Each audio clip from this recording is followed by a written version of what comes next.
এবার শহর থেকে উদ্ধার হলো পাইথন, জানিয়ে চাঞ্চল্য ছড়িয়েছে জলপাইগুড়ি শহরে।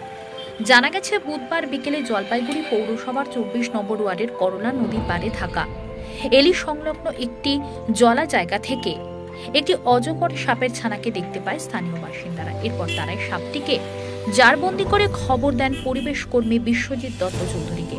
তিনি গিয়ে দেখেন এটি একটি মাস দুয়েকের বার্মিজ পাইথনের ছানা। এরপর সাপটিকে নিয়ে শারীরিক পরীক্ষার পর বন দপ্তরের হাতে তুলে দেন।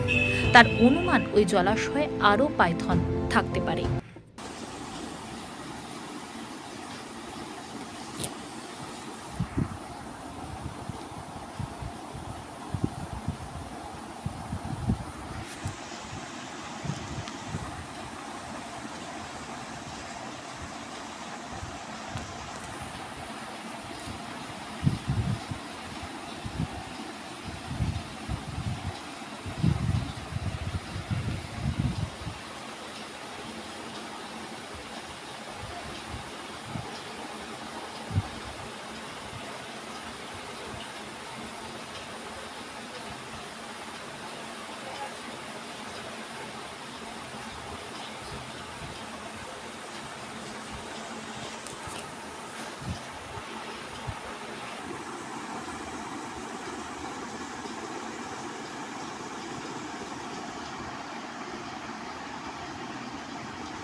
ইনফেকশন মুখটা